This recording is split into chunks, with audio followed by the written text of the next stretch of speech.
Slip disc एक mechanical problem होता है और इसे आज हम पूरी डिटेल में समझ लेते हैं। देखिए, ये जो हमारा स्पाइन होता है जिसे हम रीढ़ की हड्डी बोलते हैं, ये गर्दन से स्टार्ट होता हुआ और हमारा नीचे टेल बोन तक होता है। इसके अंदर हमारे पास जो हड्डियाँ होती है वो इंडिविजुअल होती है, यानी इसको वर्टिब्रा बोलते हैं। तो C1, C2, C3, C4, C5, C6, C7 ये गर्दन की जो सर्वाइकल हड्डियाँ होती है इन्हें बोलते हैं सर्वाइकल वर्टिब्रास। उसके बाद हमारा T1, T2, T3, T4 से लेके T12 तक आ जाता है, इसे बोलते हैं थोरेसिक वर्टिब्रास।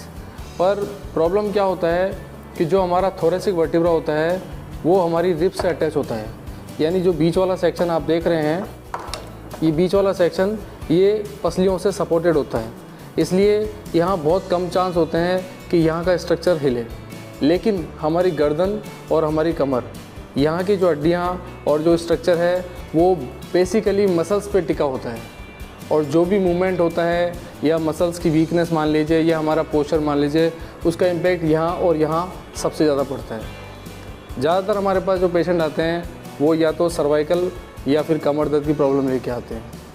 इसमें हम समझ लेते हैं कि होता क्या है कि ज़्यादातर आप इस तरह समझिए कि अगर मैं 10 लोगों को एक के ऊपर एक लिटा दूँ तो सबसे पहले जान किसकी निकलेगी? ऑब्वियस सी बात है, जो सबसे नीचे है उसी पे प्रेशर ज़्यादा आएगा और सबसे पहले उसी का फैलाव ज़्यादा होगा। इसी तरह से जो C5, C6 और C7 की जो वर्टिब्रा होती है वहाँ सबसे ज़्यादा प्रेशर होता है नेक का, इसलिए यहाँ से डिस्क निकलने का चांसेस सबसे ज़्यादा होता है। इसी तरह से जो हम नीचे कमर में देखते हैं वो हमारा L4, L5 या L5S1, यहीं सबसे ज़्यादा प्रेशर होता है, और यहीं की MRI में हम 90% यही देखते हैं कि उनको इसी जगह पे डिस्क बाहर आती है। किसी एक्सीडेंटल वजह से या कोई इन्फेक्शन वजह से हो सकता है ऊपर भी ऐसा हो जाए, बट 90% जो केस होते हैं उसमें हमें यहीं पर हमें जो छल्ले सरकने वाली प्रॉब्लम है वो होती है। कभी कभी ऐसा होता है कि प्रेशर ज़्यादा बढ़ने से वो हमारी नर्व को कंप्रेस कर देता है। अगर वो गर्दन में हुआ है और गर्दन में कहीं कंप्रेशन डाल दिया नर्व का, तो आपके हाथ में झंझनाहट आना चालू हो जाएगा।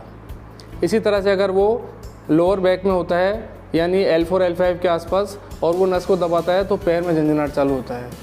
लेकिन हम फिजियोथेरेपी सेशन से, जिसमें हमारा ट्रैक्शन मैकेनिकली और अल्ट्रासोनिक जिससे सूजन वगैरह कम होती है, और कुछ एक्सरसाइज, कुछ पोस्चरल गाइडेंस, ये हम पेशेंट को बताते हैं। इस तरह की प्रॉब्लम के लगभग सभी पेशेंट ठीक हो जाते हैं।